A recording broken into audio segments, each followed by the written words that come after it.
ہماری معرفت رکھتا ہے اور دوسرے تمام لوگوں سے میں علی اور خدا کی معرفت رکھتے ہیں، جتنی ہم رکھتے ہیں دوسرے نہیں رکھتے۔ تو خدا کو بھی صحیح معنوں میں جیسے وہ خدا ہے، اس کی کنہ حقیقت کو کوئی نہیں جان سکتا،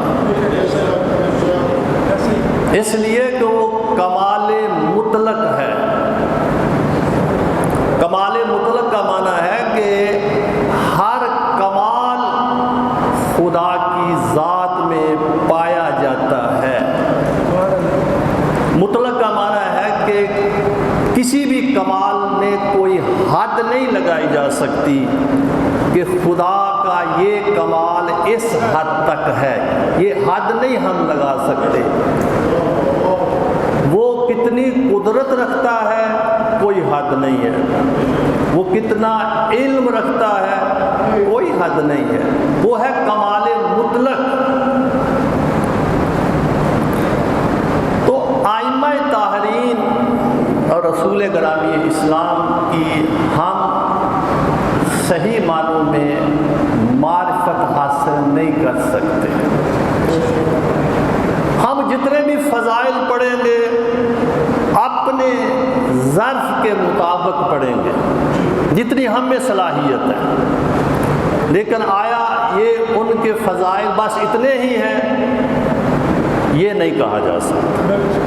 دیکھیں میں ایک اور مثال دیتا ہوں تاکہ آپ کے اذہان مطلب کہ تھوڑا سا قریب آ جائیں، آپ لمس کریں ان مطالب کو۔ دیکھیں ایک ڈول سمجھتے ہیں، یہ جو کنویں ہوتے ہیں، چھوٹے کنویں ہوتے ہیں گاؤں میں، ان میں ایک ڈول ہوتا ہے جس سے پانی نکالا جاتا ہے۔ ایک ڈول کو ہم اگر سمندر میں ڈال دیں تو ڈول میں کتنا پانی آئے گا؟ اگر ہم اس ڈول کو کھینچیں گے سمندر میں ڈال کر تو اس میں کتنا پانی آئے گا؟ جتنا ڈول کا ظرف ہے، جتنی اس میں گنجائش ہے، اتنا پانی سمندر سے ڈول لے لے گا۔ لیکن کیا ڈول یہ کہہ سکتا ہے کہ بس سمندر کا پانی اتنا ہی ہے؟ بھائی سمندر تو بے قرار ہے، تیرے ظرف میں اتنی گنجائش تھی۔ ہم جو ائمہ کی تعریف کرتے ہیں نا یا فضیلت بیان کرتے ہیں، وہ اپنے علم اور ظرف کے مطابق کرتے ہیں۔ یہ خواہ ہمارے شیعہ بعض علماء اور مومنین آپس میں لڑتے جھگڑتے رہتے ہیں، جی آپ نے مولا علی کے فضائل کم بیان کیے، کوئی کہتا ہے جی آپ نے زیادہ بیان کیے، آپ غالی ہیں، اور کچھ کہتے ہیں آپ مقصر ہیں۔ مولا علی کو، رسول اکرم کو نہ غالی سمجھتا ہے نہ مقصر سمجھتا ہے، کوئی بھی نہیں سمجھتا، صرف خدا سمجھتا ہے۔ تو ان ہستیوں کو کی معرفت صحیح معنوں میں خدا کی ذات کو ہے، ہمیں ان کی معرفت ویسے نہیں ہے جیسے وہ ہیں، ہم اپنے ظرف کے مطابق بیان کرتے ہیں۔ تو عزیزو، میں نے آج اس مناسبت سے کہ رسول اکرم صلی اللہ علیہ وآلہ وسلم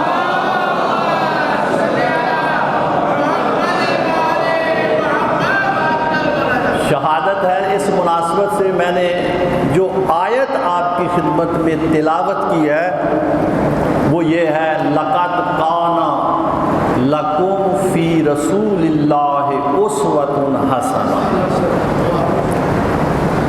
خدا فرماتا ہے تمہارے لیے رسول کی ذات میں بہترین نمونہ حیات ہے۔ خداوند متعال نے رسول اللہ کی ذات ہمارے لیے سیمپل بنا کے بھیجا ہے۔ لقد کان لکم فی رسول اللہ اسوۃ حسنہ، تو رسول کی ذات ہم سب کے لیے سیمپل ہیں۔ سیمپل کیوں دیا جاتا ہے؟ یہ دیکھیں، بعض فیکٹریوں کے پاس آپ جائیں جو مال تیار کرتے ہیں، تو وہ کہتے ہیں جی آپ سیمپل لے آئیں، ہم اس سیمپل کے مطابق مال تیار کر دیں گے۔ تو جس نے مال تیار کرانا ہوتا ہے وہ کوئی سیمپل لے آتا ہے، وہ سیمپل دے کر کہتا ہے جی مجھے اس قسم کا مال چاہیے۔ وہ فیکٹری کا مالک اگر بہت زیادہ مال بنا دے لیکن اس سیمپل کے مطابق نہ ہو، تو جس نے سیمپل دیا ہے کیا وہ مال قبول کر لے گا؟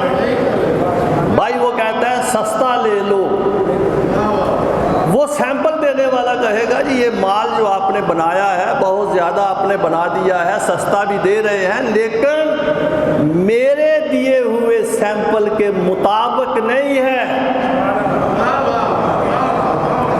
تو عزیزوں، اس دنیا میں زیادہ عبادت کرنا، زیادہ ریاضت کرنا یہ کوئی کمال نہیں ہے۔ کمال یہ ہے کہ رسول کے اعمال اور کردار کے مطابق عمل کیا جائے۔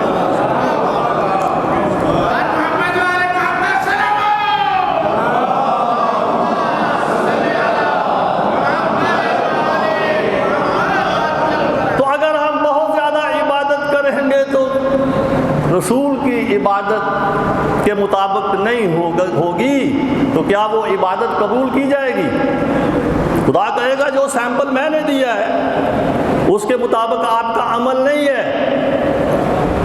اسی لیے رسول اللہ نے فرمایا صلو کما رأیتمونی اصلی، ایسے نماز پڑھو جیسے میں پڑھتا ہوں۔ تو رسول کی نماز کو سب سے بہتر کون سمجھتا تھا؟ مولا علی۔ اور مولا علی کی عبادت کو ائمہ اطہار۔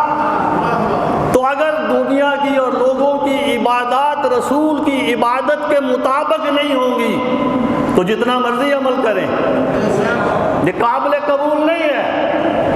رسول کی ذات سیمپل ہے، نمونہ عمل ہے ہم سب کے لیے۔ بہرحال میں بہت سے نمونے آپ کی خدمت میں پیش کر سکتا ہوں رسول اکرم کی ذات کے، لیکن وقت اتنا نہیں ہوگا۔ تو بہرحال رسول کے کردار و عمل اور ان کی زندگی کا ایک نمونہ یہ تھا کہ آپ جب بھی کسی سے ملتے تھے تو سب سے پہلے سلام کرتے تھے۔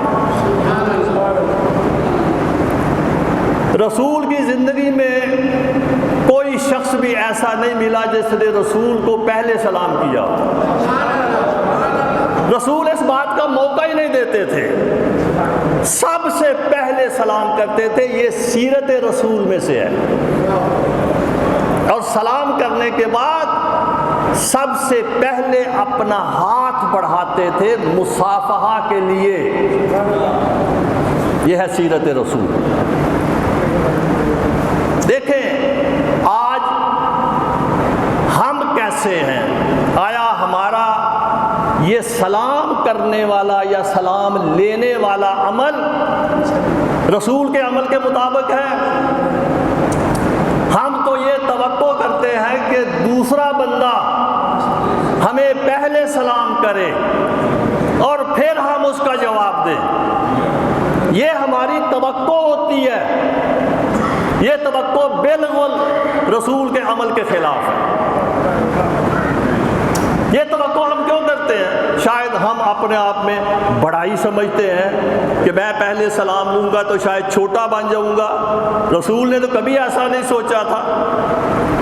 یہ ہماری سوچ ایسے کیوں ہے؟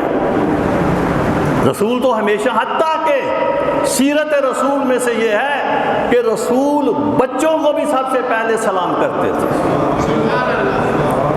اور ہم بعض اوقات اگنور کر جاتے ہیں، بچوں کو سلام ہی نہیں کرتے۔ یہ ہے رسول ہمارے لیے نمونہ عمل ہے، ہم تو بالکل ان کے برعکس ہیں۔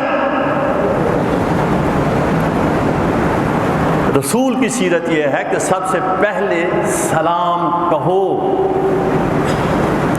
جو بندہ یہ توقع رکھتا ہے نا کہ اگلا بندہ متقابل وہ مجھے پہلے سلام کرے، تو اس میں تکبر پایا جاتا ہے، اور تکبر سب سے پہلے شیطان نے کیا تھا، جس نے کہا تھا خلقتنی من نار وخلقتہ من طین، آدم کو مٹی سے پیدا کیا ہے، مجھے آگ سے پیدا کیا ہے۔ بلند کو حکم دیتا ہے پست کے آگے جھکے، وہ سمجھتا تھا آدم پست ہے، وہ اپنے وہم و گمان میں اپنے خیال سے یہ تصور کرتا تھا، وہ اپنے خیال سے اپنے آپ کو بڑا سمجھتا تھا، حالانکہ آدم اس سے بزرگ تھے، بڑے تھے، اسی لیے مسجود ملائکہ قرار پائے۔ تو اپنے آپ کو بندہ بعض اوقات عجیب و غریب طریقے کا سمجھنا شروع کر دیتا ہے، یہ وہم ہے، یہ اس کا ظن ہے، گمان ہے، اور اکثر گمان جو ہے وہ گناہ ہوتے ہیں۔ تو سیرت رسول کا ایک پہلو میں نے آپ کی خدمت میں ذکر کیا کہ آپ بچوں کو بھی پہلے سلام کریں، بڑوں کو، بزرگوں کو، چھوٹوں کو، اس میں بڑا چھوٹا نہیں ہے، سلام پہلے کرنا یہ سنت رسول ہے، یہ سیرت رسول ہے۔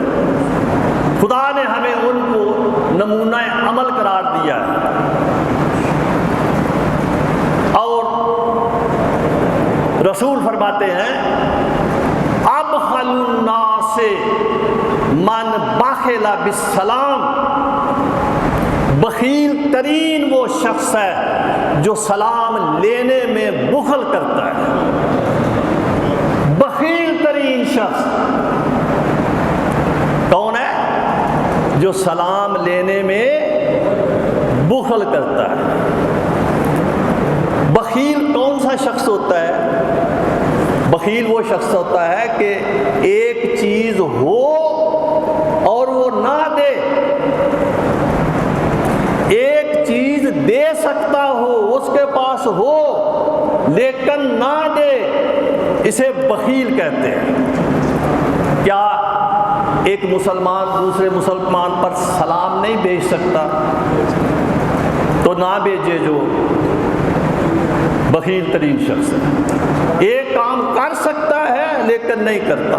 سلام سلامتی کی دعا ہے۔ کیا ہم اپنے برادر مومن کو، اپنے بھائیوں کو، اپنے بچوں کو، چھوٹوں کو، بڑوں کو سلامتی کی دعا نہیں دے سکتے؟ دے سکتے ہیں لیکن نہیں دیتے۔ تو رسول اللہ نے فرمایا وہ شخص بخیل ترین ہے۔ ابخل الناس من بخل بالسلام۔ آپ اس سلام کو معمولی نہ سمجھیں، یہ مسلمانوں کا شعار ہے، اور سلام کو بگاڑیں بھی نہیں۔ السلام علیکم کہیں، یہ شام علیکم یہ کیا ہے؟ یہ گڈ مارننگ کیا ہے؟ یہ گڈ ایوننگ کیا ہے؟ آپ کو اردو نہیں آتی، آپ کو عربی نہیں آتی، سلام کا شعار آپ بھول گئے ہیں۔ ایک بندہ السلام علیکم کہہ سکتا ہے، پھر بھی وہ کہہ رہا ہے گڈ مارننگ۔ جو گڈ مارننگ ہے نا، یہ سلام کا نہیں، متبادل نہیں بن سکتا۔ آپ کو تو اتنا سلام وہاں رائج کر دینا چاہیے کہ گورے جو ہیں وہ سلام علیکم کہیں، نہ کہ آپ گوروں کے ماتحت ہو کر گڈ مارنے شروع کر دیں۔ شعار نہیں بدلنا چاہیے، شعار اسلام ہے۔ اور دیکھیں بعض اوقات کوئی بندہ اگر ناراض ہو تو یہ سلام ایسی چیز ہے کہ ایک سلام کرنے سے بہت سی ناراضگیاں دور ہو جاتی ہیں۔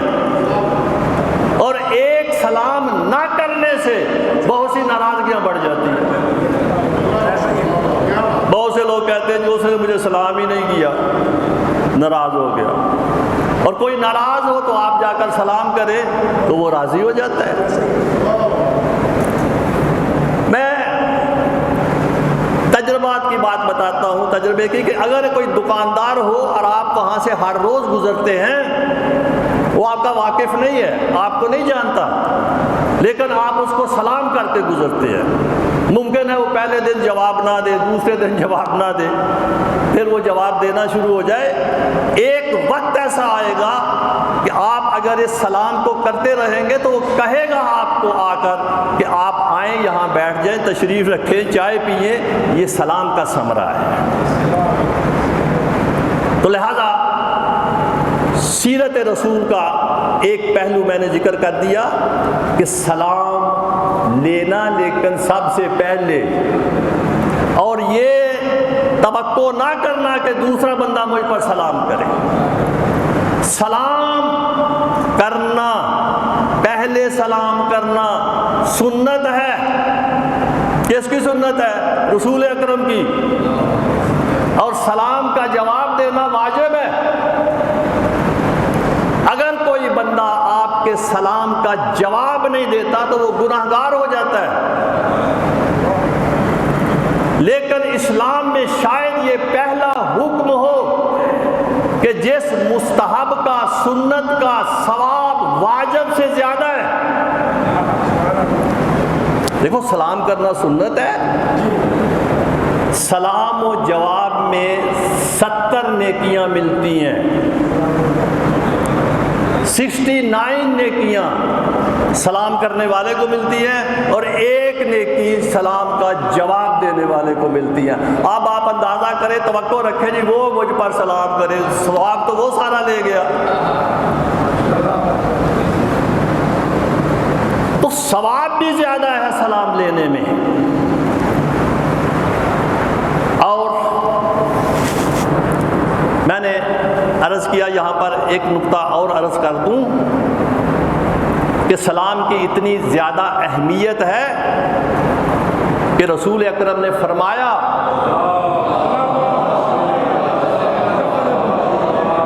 صرف زندوں کے لیے نہیں، یہ میں سلام کی اہمیت بتا رہا ہوں۔ رسول اکرم نے فرمایا جب تم قبرستان میں جاؤ تو اہل قبور پر سلام کہو، یعنی مرنے کے بعد بھی یہ حکم ختم نہیں ہوا۔ اہل قبور کو سلام کہو السلام علیکم یا اہل القبور، اے قبروں میں لیٹے ہوئے تم پر ہمارا سلام۔ یہ سلامتی کی دعا ہے۔ تو ہم جب قبرستان میں جاتے ہیں اور جا کر وہاں یہ سلام پڑھتے ہیں، یہ قبرستان کے باہر لکھا ہوتا ہے کتبے وغیرہ کہ السلام علیکم یا اہل القبور، یہ رسول اکرم کی حدیث ہے۔ رسول اکرم نے اس کا حکم دیا ہے کہ تم قبرستان میں جب جاؤ تو اہل قبور پر سلام کہو۔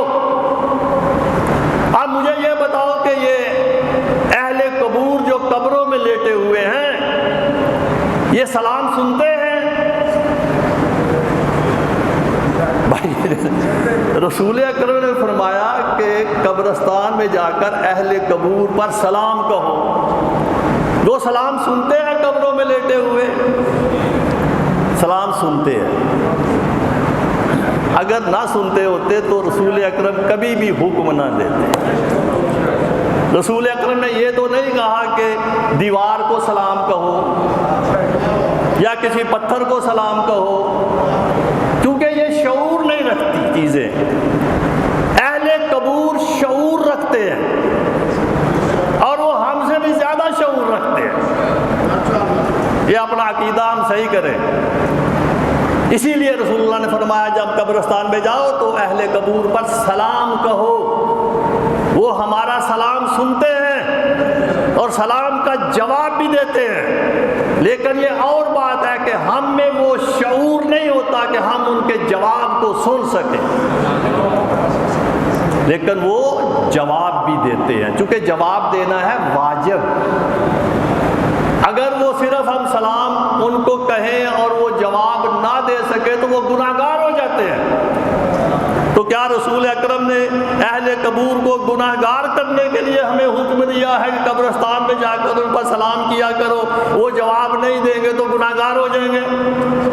گناہوں کو بڑھانے کے لیے کہا ہے سلام یا گناہوں کو کم کرنے کے لیے؟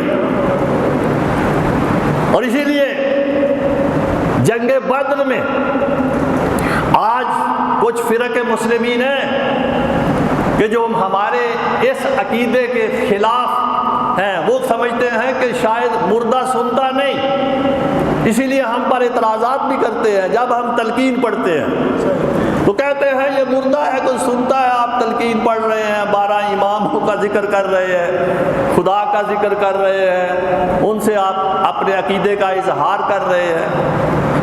تو میں اس کے لیے آپ کی خدمت میں عرض کرتا ہوں، اگر کچھ لکھنا چاہتا ہے بندہ تو لکھ لے۔ جنگ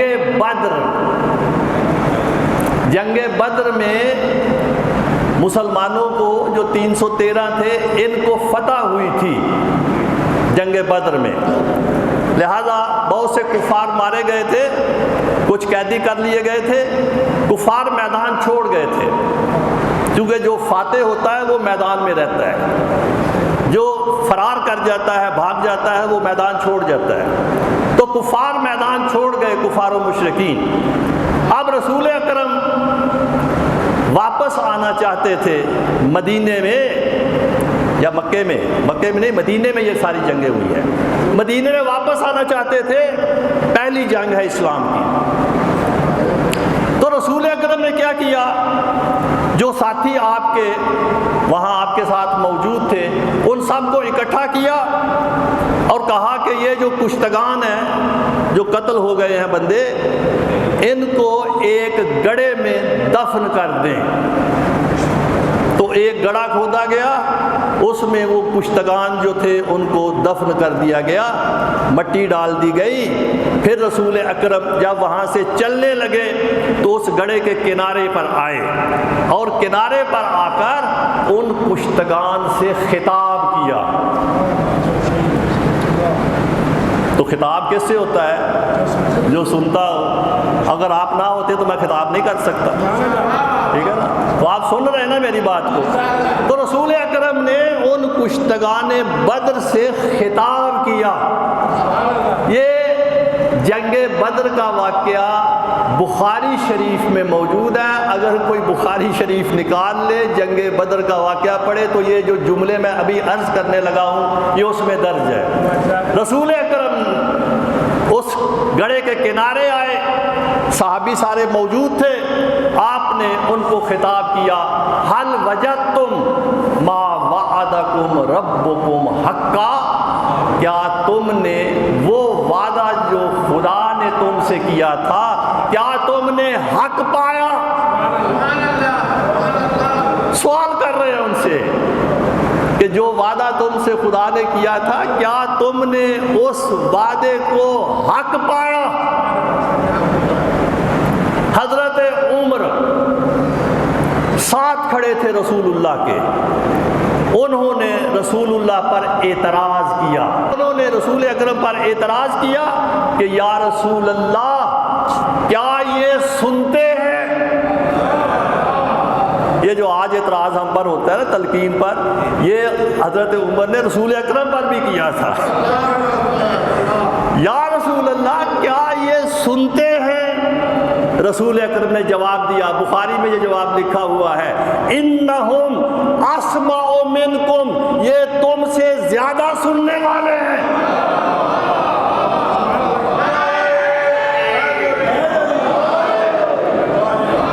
یہ تم سے زیادہ باشعور ہے، زیادہ سننے والے ہیں۔ رسول اکرم نے فرمایا کہ جب تم قبرستان میں جاؤ تو اہل قبور پر سلام کیا کرو، تو اگر 1000 سال پرانے مردے قبروں میں لیٹے ہوئے ہمارا سلام سن سکتے ہیں تو تازہ مرنے والا اسمع افہم کیوں نہیں سن سکتا؟ سن اور سمجھ۔ یا تو پھر یہ حدیث پر عمل کرنا چھوڑ دے، اہل قبور وہاں قبروں پر جائے سلام نہ کیا کرے، وہاں تو سارے کہتے ہیں السلام علیکم یا اہل القبور، اہل قبور سنتے ہیں تو سلام کرتے ہیں، رسول نے بھی اسی لیے فرمایا ہے۔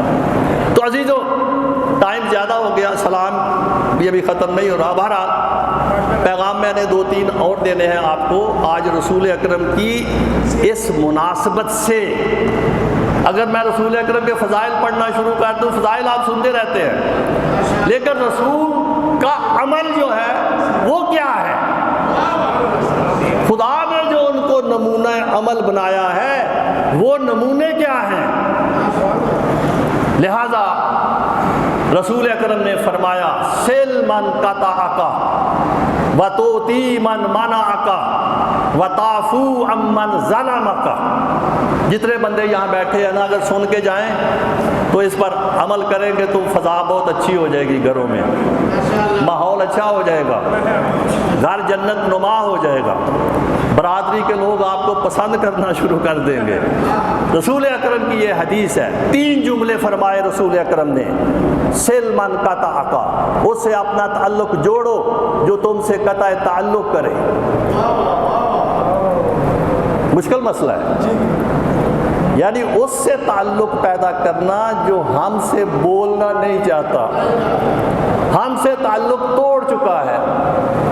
رسول اکرم نے فرمایا نہیں، اس سے تعلق جوڑو جو تم سے قطع تعلق کرتا ہے۔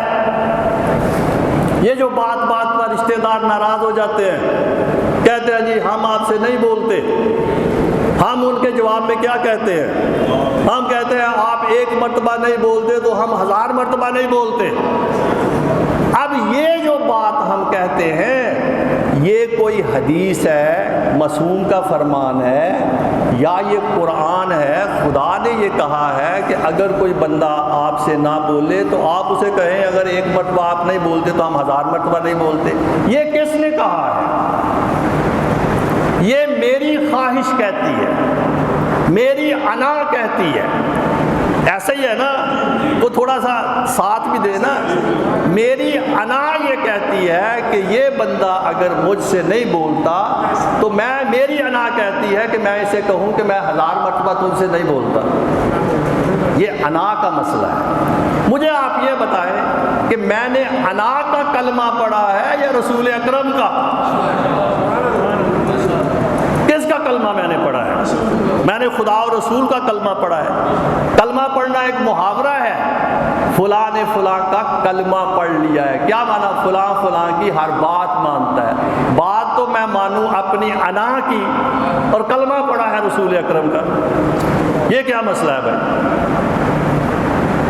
رسول پیغمبر ہے خدا کے، ان کو میں نے خدا کا نبی مانا، رسول مانا، معصوم مانا۔ اگر میں نے ان کی بات نہیں ماننی تو میں نے کیا ماننا؟ ماننے کو تو، اب برا نہیں منانا میری بات کا، ماننے کو تو شیطان نے بھی کہا تھا خدایا میں تجھے مانتا ہوں، لیکن جب خدا نے کہا اگر تو مانتا ہے فاسجدوا لآدم، آدم کو سجدہ کرو، جو مانتے تھے جھک گئے، جو صرف دعویٰ کرتا تھا ماننے کا، ابا واستکبر وکان من الکافرین، اس نے انکار کیا، تکبر کیا، کافرین میں سے ہو گیا۔ ماننا ہوتا ہے کسی کی بات کو ماننا جائے، اور نہ ماننا کیا ہے؟ کسی کی بات کو نہ مانا جائے۔ اور آپ نہیں بعض لوگوں کے لیے کہتے تو میں اس کو نہیں مانتا، کیا وہ اس دنیا میں نہیں ہے؟ کیا اس کا وہ نام نہیں ہے؟ کیا وہ زندہ نہیں ہے؟ نہیں مانتا کا معنی ہے میں اس کو اہمیت نہیں دیتا، میں اس کی بات نہیں مانتا، میرے لیے وہ کوئی حیثیت نہیں رکھتا۔ تو ماننا ہوتا ہے کسی کی بات کو مانا جائے، اور نہ ماننا کیا ہے؟ کسی کی بات کو نہ مانا جائے۔ ہم رسول اکرم کو پیغمبر مانے، رسول مانے، معصوم مانے، لیکن ان کی بات کو نہ مانے، بات اپنی انا کی مانے، اپنے دل کی بات مانے، جو خدا کہہ رہا ہے، رسول کہہ رہا ہے، اس کو نہ مانے۔ تو میں خدا کا ماننے والا ہوں یا اپنی انا کا ماننے والا ہوں؟ میں خدا پرست ہوں یا انا پرست ہوں؟ اب میں قرآن کی آیت پڑھتا ہوں اور اسی پر دلیل لاتا ہوں۔ قرآن کہتا ہے افرأیت من اتخذ الہہ ہواہ، کیا تو نے اس شخص کو نہیں دیکھا جس نے اپنی خواہشات کو اپنا معبود سمجھ لیا ہے۔ جو ہم ناجائز خواہشات کی بات مانتے ہیں، ہم نے ناجائز خواہشات کو اپنا معبود سمجھا ہے، خدا کو اپنا معبود نہیں سمجھا۔ اور خدا کو سمجھتے تو خدا کی بات مانتے۔ جتنی بھی ناجائز خواہشات جن پر ہم عمل کرتے ہیں اور خدا کے حکم کو ٹھکرا دیتے ہیں، خدا کی بات نہیں مانتے، وہاں ہم ناجائز خواہشات کی عبادت کرتے ہیں، خدا کی عبادت نہیں کرتے۔ یہ بندہ خدا ہونا کوئی آسان بات ہے؟ ہر بندہ جو ہے وہ دعوے دار ہے میں بندہ خدا ہوں۔ بندہ وہ ہوتا ہے جو اپنے آقا کا حکم مانتا ہے۔ حکم تو مانوں اپنی خواہش کا، اور میں بندہ خدا ہوں، نہ تو بندہ خواہش ہے۔ باتیں میری بری تو نہیں محسوس ہو رہی ہے؟ میں دلیل سے بات کر رہا ہوں آپ کے سامنے۔ تو قرآن نے کہا ہے افرأیت من اتخذ الہہ ہواہ۔ تو آگا اگر ہم نے رسول اکرم کو مانا ہے، خدا کا رسول مانا ہے، تو وہ فرما رہے ہیں سل من قطعک، اس سے اپنا تعلق جوڑو جو تم سے قطع تعلق کرے۔ جاؤ اس کے پاس، جا کر کہو کہ تو کیوں ناراض ہے۔ بہن ناراض ہے کئی سالوں سے، کبھی نہیں گئے، بھائی ناراض ہے کبھی نہیں گئے، چچا ناراض ہے، برادری افراد ہے، دوست و احباب ہے، کبھی نہیں جاتے۔ ہم نے کیا رسول کی یہ حدیث سنی نہیں ہے، یا ہم تک یہ پیغام نہیں پہنچا؟ کتنی عمر ہماری ہو گئی ہے، کتنی ایج ہے ہماری، ہر سال محرم سنتے ہیں، مجالس سنتے ہیں، سفر سنتے ہیں، تو ہم پیغام کیوں نہیں سنتے رسول اکرم کا کہ انہوں نے کیا فرمایا ہے، وہ ہم سے کیا چاہتے ہیں؟ مکتب حسین ابن علی کو زندہ کرنا ہوتا ہے ماہ محرم میں۔ صرف محرم منانا کافی نہیں، محرم جس مقصد کے لیے مولا نے شہادت دی ہے اس کو آگے لے جانا ہے۔ یہ ہم سے پوچھا جائے گا، اس نسل سے پوچھا جائے گا، ہر نسل سے پوچھا جائے گا تو نے مکتب حسین ابن علی کی کتنی خدمت کی ہے، کتنا تو نے آگے بڑھایا ہے۔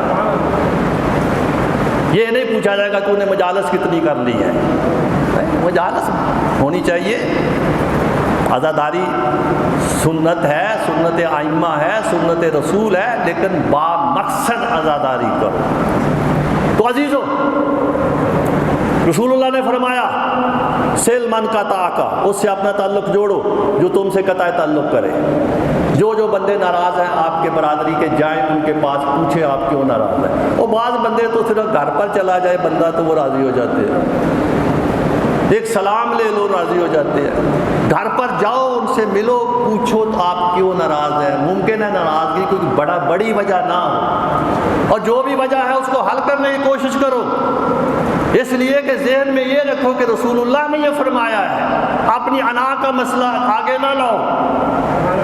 سل من قطعک، اس سے اپنا تعلق جوڑو جو تم سے قطع تعلق کرے۔ دوسرا جملہ وَتُؤْتِي مَن مَنَعَكَ، اس کو عطا کرو جو تم سے روک لے۔ بہت ایسا ہوتا ہے آپ کسی شخص کے پاس گئے ہیں کوئی چیز مانگنے، اس کے پاس ہے، اس نے نہیں دی، لیکن پھر خدا اس کو محتاج بنا دیتا ہے، وہ آپ کے پاس آتا ہے۔ آپ اگر ذہن میں یہ رکھیں کہ میں گیا تھا تو اس نے نہیں دی تھی لہذا میں بھی نہیں دوں گا، رسول اللہ فرماتے ہیں اس نے نہیں دی، تو دے دے۔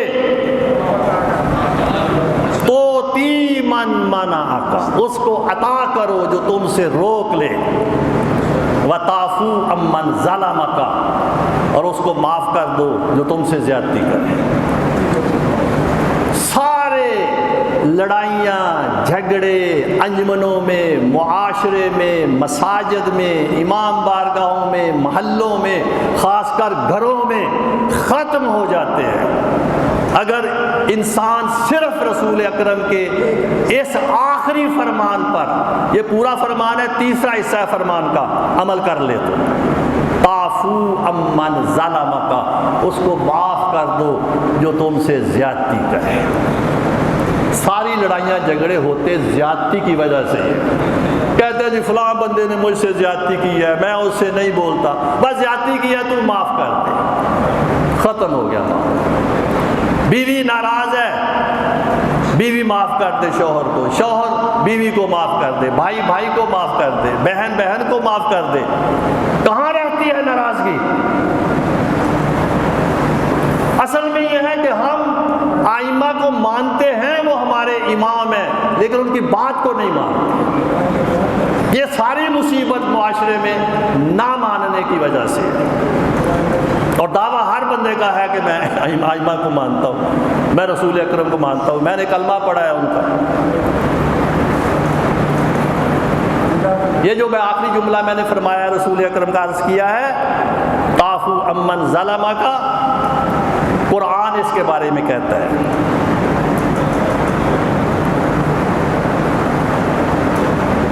وصفہ، مولانا صاحب آپ قرآن آپ کو تو آتا ہے نا، وعفو وصفہ الا تحبون ان یغفر اللہ لکم، یہ قرآن ہے، قرآن اللہ کا کلام، حدیث نہیں پڑھ رہا۔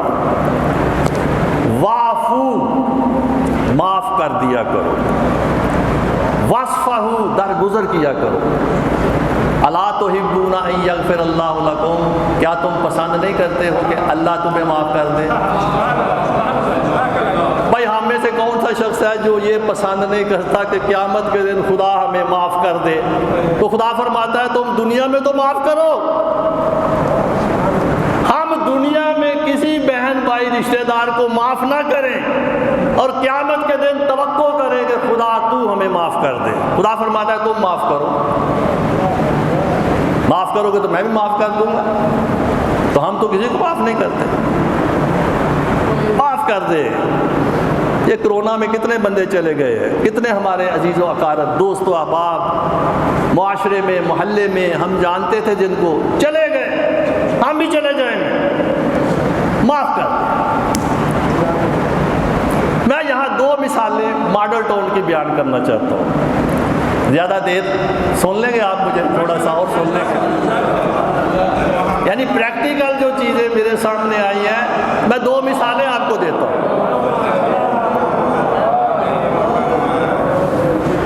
یہ ماڈل ٹاؤن میں دو بھائی ہیں، سادات سنخطرہ میں سے۔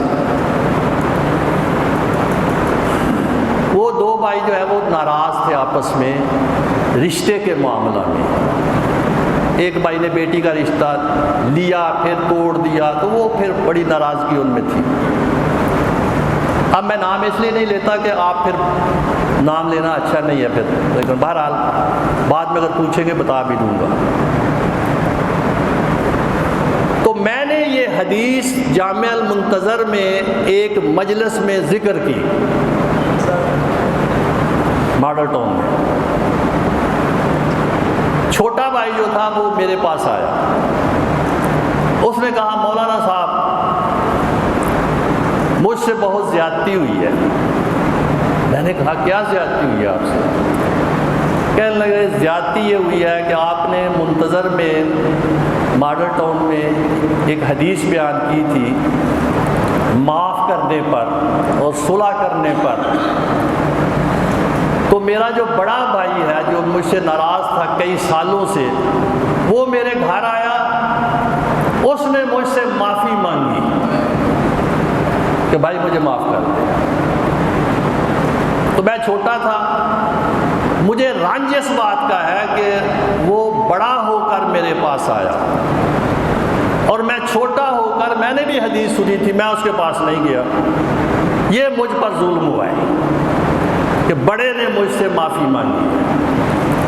میں نے کہا کہ خدا نے اس کو توفیق دے دی اور تجھے توفیق نہ دی۔ یہ توفیق کی بات ہوتی ہے۔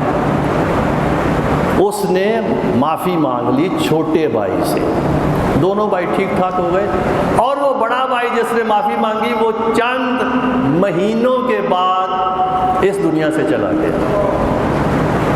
لیکن میں کہتا ہوں آفرین ہے، وہ صلح کر کے گیا ہے، رسول اکرم کی حدیث پر عمل کر کے گیا ہے۔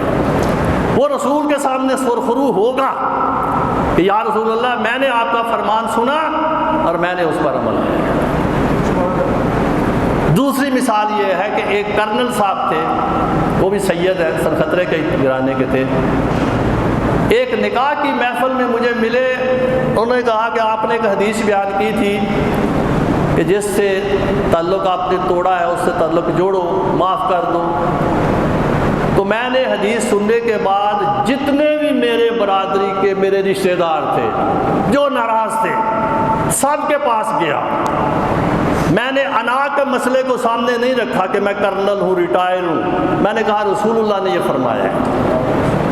میں سب کے پاس گیا اور سب مجھ سے راضی ہو گئے، لیکن کہنے لگے ایک شخص ایسا تھا جو بڑا متکبر تھا، بڑی دیر سے مجھ سے ناراض تھا، مجھے خوف محسوس ہوتا تھا کہ اس کے پاس جاؤں گا، اگر ہاتھ بڑھاؤں گا تو شاید وہ اپنا ہاتھ مجھے نہ دے، پیچھے کھینچ لے، میری بےزتی ہو جائے۔ لیکن میں نے رسول اللہ کے فرمان کو سامنے رکھ کر اس کے پاس ہی میں گیا، کہتے ہیں میں نے ہاتھ آگے بڑھایا، السلام علیکم لی، انہوں نے ہاتھ پکڑ کر مجھے بغل گیر کر لیا، اس لیے کہ وہ رسول کی ذات کے لیے گئے تھے، اپنی ذات کو سامنے نہیں رکھا۔ سل من قطع وتؤتی من منعک وتعفو عمن ظلمک۔ ایک مرتبہ حجت تمام کریں، جائیں، ملیں، وجہ پوچھیں، ناراضگی کو زائل کرنے کی کوشش کریں تاکہ آپ قیامت کے دن حجت تمام کر سکیں کہ میں نے یہ کام کیا ہے، اب اس کی مرضی کہ وہ اس نے ناراضگی کو ختم نہیں کیا۔ عزیزو، رسول اکرم فرماتے ہیں، یہ آخری چیز ہے کیونکہ ٹائم اب نکل گیا ہے، رسول اللہ فرماتے ہیں کہ اگر کوئی شخص مجھے ایک چیز کا وعدہ دے تو میں رسول اس کو 4 چیزوں کا وعدہ دیتا ہوں۔ بات سمجھ میں آ رہی ہے میری؟ رسول اکرم نے فرمایا اپنے اصحاب سے کہ اگر آپ میں سے کوئی صحابی مجھے ایک چیز کی ضمانت دے دے یا ایک چیز کا وعدہ کرے تو میں اس کو 4 چیزوں کی ضمانت دیتا ہوں۔ صحابہ نے عرض کی کہ یا رسول اللہ فرمائیں، آپ نے فرمایا یاسل رحمہ، اپنے رشتہ داروں سے وہ شخص جو مجھے وعدہ دینا چاہتا ہے ایک یہ کام کر لے، یاسل رحمہ، اپنے رشتہ داروں سے صلہ رحمی کرے، بس وہ یہ کام کر لے، میں رسول 4 چیزوں کی ضمانت دیتا ہوں۔ یحبہ اللہ، اللہ اس سے محبت کرے گا، وَيُوَسِّعُ فِي رِزْقِهِ، وَيُوَسِّعُ فِي رِزْقِهِ، اس کے رزق کو وسیع کر دے گا، وَيَطُولُ فِي عُمْرِهِ، اس کی عمر طولانی ہو جائے گی، وَيُدْخِلُهُ الْجَنَّةِ وَعَدَهَا، اللہ اس کو اس جنت میں داخل کر دے گا جس کا اس نے اس سے وعدہ کیا۔ بھائی ہم کیا چاہتے ہیں اس دنیا میں، اور کیا چاہتے ہیں؟ ہم چاہتے ہیں کہ خدا ہم سے محبت کرے، ہم چاہتے ہیں ہمارا رزق وسیع ہو جائے، ہم چاہتے ہیں اللہ ہمیں طولانی عمر عطا کرے، اور ہم چاہتے ہیں کہ قیامت کے دن حساب و کتاب کے بعد اللہ ہمیں جنت میں داخل کر دے۔ یہ 4 چیزوں کی ضمانت رسول اکرم نے دی ہے کس شخص کے لیے جو اپنے رشتہ داروں سے صلہ رحمی کرے۔ تو عزیزو، رسول اکرم کے اور بھی بہت سے عمل ہیں، سیرت ہے ہمارے لیے، انشاءاللہ اگر بعد میں موقع ملا تو بہت سی چیزیں میں آپ کی خدمت میں پیش کروں گا۔ اب ٹائم گزر گیا ہے، تو کیونکہ امام حسن علیہ السلام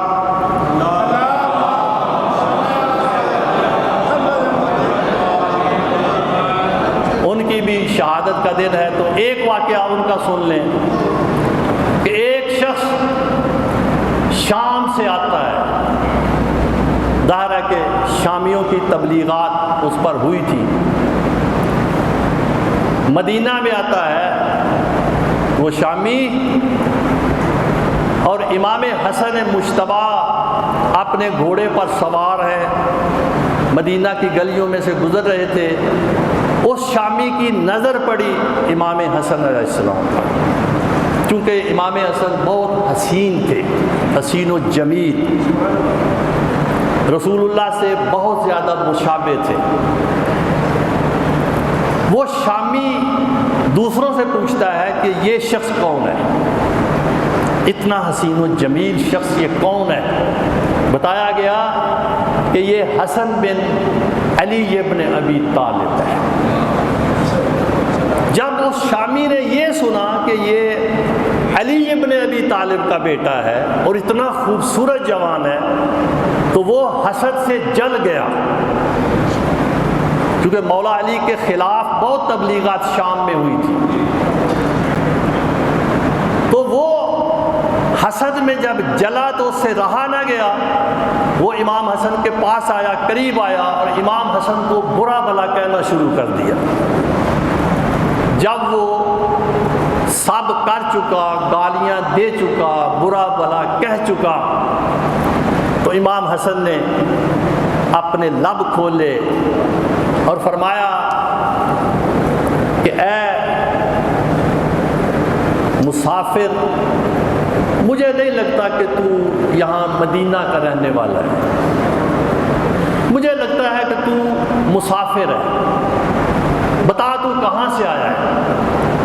اس نے کہا کہ میں شام سے آیا۔ امام حسن نے جب یہ سمجھ لیا، علم ہو گیا کہ یہ شام سے آیا ہے، ان کو سمجھ آ گئی کہ اس پر شام کی تبلیغات کا اثر ہے، یہ معاویہ کا پروردہ ہے۔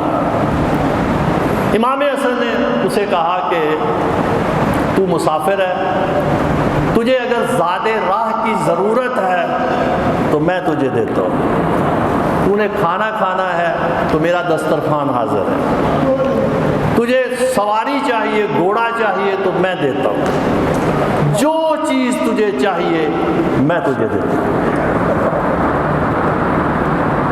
وہ شخص جو اتنا بڑا دشمن تھا مولا علی علیہ السلام کا، جب اس نے علی کے بیٹے کا یہ اخلاق دیکھا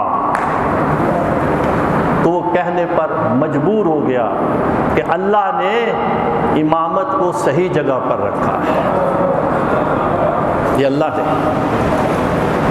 تو عزیزو، یہ خاندان رسول کے اخلاق کا مالک تھا،